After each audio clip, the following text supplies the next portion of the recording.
तो फूलपुर के लोगों कमर कस लो, दोनों बेईमानी का इकट्ठा जवाब इस बार ढंग से दे देना, ये हमारी प्रार्थना है।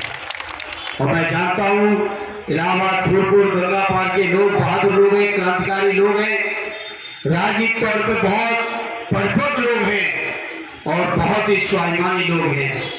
जब अन्याय और अत्याचार होता है तो अन्याय अत्याचार का फिर अपने वोट के माध्यम से, अपने संघर्ष के माध्यम से, अपनी मेहनत से दूना जवाब देना यहाँ के लोग जानते हैं।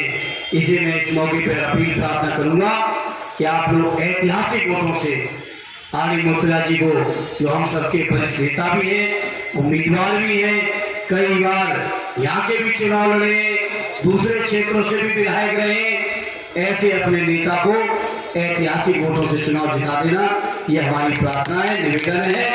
और मैं उम्मीद करता हूँ आदरणीय प्रदेश अध्यक्ष जी का आदेश हुआ कल परसों, हालांकि मेरा कार्यक्रम करेल क्षेत्र में था, तेज प्रताप वहां से उम्मीदवार है, रिश्ते में चाचा हूं, तो कहीं ना कहीं जिम्मेदारी भी ज्यादा समझता था।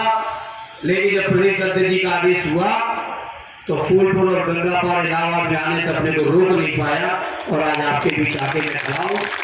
तो मैं उम्मीद करता हूं जहां राष्ट्रीय अध्यक्ष जी होके गए, लगातार सारे नेता लोग काम कर रहे हैं, लगातार काम चल रहा है, तो कम से कम इस काम का परिणाम जब 23 तारीख को निकले तो आदरणीय मुर्तजा जी ऐतिहासिक वोटों से यहाँ से चुनाव जीते।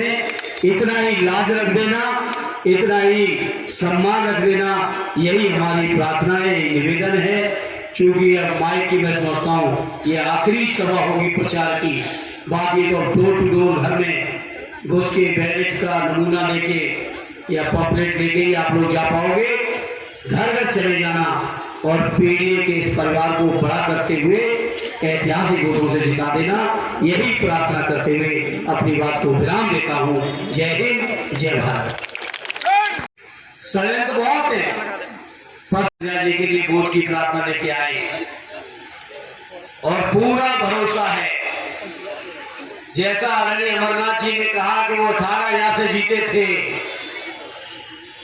और उनको बेईमानी करके हरा दिया गया है, तो मैं समझता हूं फूलपुर के लोगों इस बेईमानी का जवाब ऐसा देना, आदरणीय मुर्तजा जी कम से कम 36,000 वोटों से यहां से चुनाव जीते और इसलिए जिताना है। फूलपुर के मेरे भाइयों, यहाँ के सांसद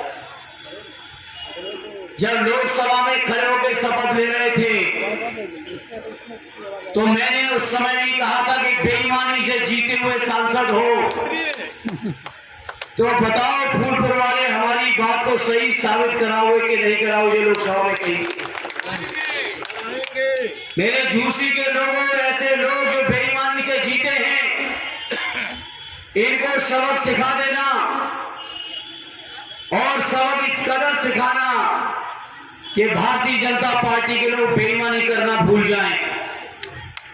ये घमंड में है कि हम बेईमानी से चुनाव जीत लेंगे और फूलपुर ही नहीं, प्रदेश के कई इलाकों में क्या क्या हालत कर रहे हैं, चर्चा कर रहे थे प्रदेश अध्यक्ष जी।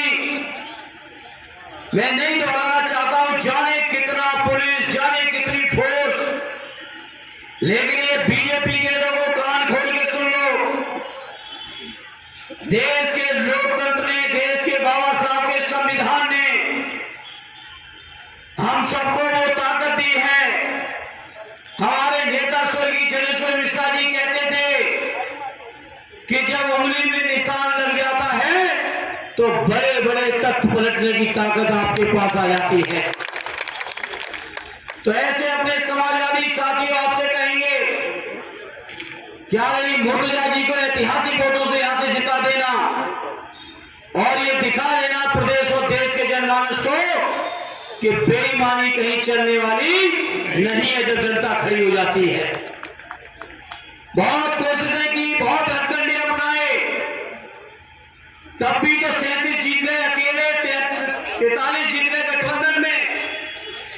और ये सच है, राष्ट्रीय अध्यक्ष जी ने कई मौकों पे कहा है कि अगर बेईमानी नहीं होती तो अकेले इंडिया गठबंधन उत्तर प्रदेश से 7 सीटें जीत गया होता और उत्तर प्रदेश की जनभावनाएं जो थी मैं समझता हूं अगर उत्तर प्रदेश के लोगों को इस बात का एहसास हो जाता कि 15-20 सीटें ही कम पड़ेंगी तो चाहे कुछ भी कर लेते योगी जी, उत्तर प्रदेश से अकेले मोदी जी को लोग उखाड़ फेंकते। यह ताकत है उत्तर प्रदेश की जनता की, यह ताकत है समाजवादियों की। फूलपुर की अपनी उस सरजमी पर जहां हमारे आदर्श नेता डॉक्टर राम मनोहर लोहिया जी चुनाव लड़े और उस समय के देश के पहले प्रधानमंत्री आर.डी. नेहरू जी के सामने लड़े, लोगों को उम्मीद नहीं थी कि वो जीतेंगे। उस समय भी उन्होंने कहा था हम चुनाव भले ही न जीते लेकिन ऐसा बीज बो देंगे कि फूलपुर से हमेशा समाजवाद ही पनपेगा। तो आज तो हम इंडिया गठबंधन के तौर पर समाजवादी और कांग्रेस लोग के लोग एक साथ खड़े हैं। बीजेपी के लोगों से मैं इतना ही कहूंगा, ये फूलपुर कभी आपकी सरजमीन न थी, न है और न फूलपुर की जनता कभी यहां होने देगी, क्योंकि यहां के लोगों का स्वभाव है, जो तेवर है, वो राजनीति उच्च आदर्शों को, राजनीति को ऊंचाइयों पर ले जाने का। यहाँ के लोगों की सोच कभी छोटी सोच नहीं गई। यहाँ के लोगों की सोच कभी नफरत फैलाने की नहीं गई।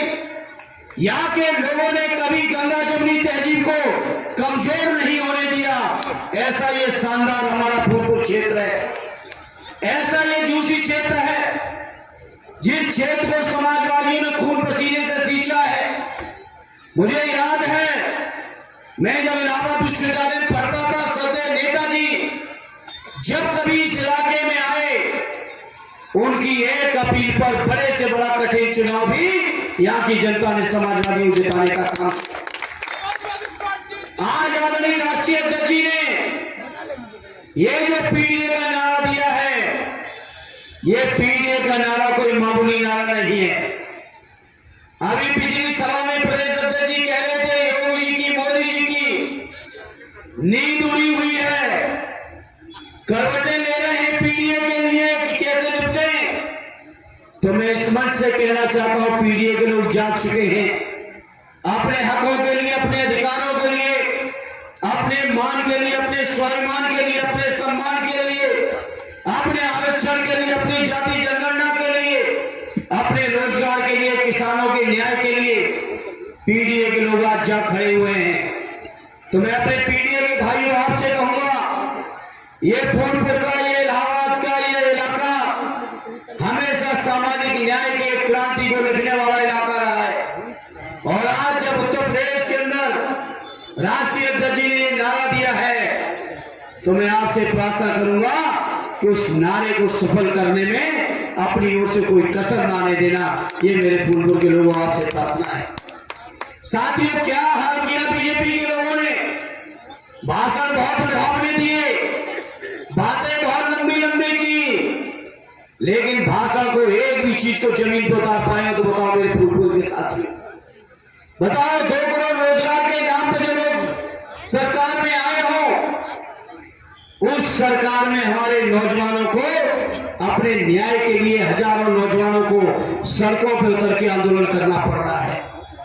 इससे मैं अपने नौजवानों से कहूंगा, नौजवान साथियों, आपकी एकता के आगे ये योगी जी की सरकार में कोई दम नहीं है।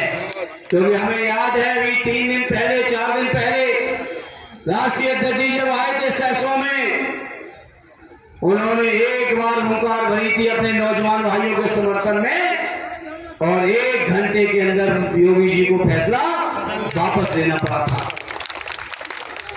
इसलिए मैं अपने नौजवानों आपसे कहेंगे, आपके हर संघर्ष में, आपके हर हक, न्याय, अधिकार के लिए हम समाजवादी लोग आदरणीय राष्ट्रीय अध्यक्ष जी के नेतृत्व में मजबूती के साथ आपके साथ खड़े हैं।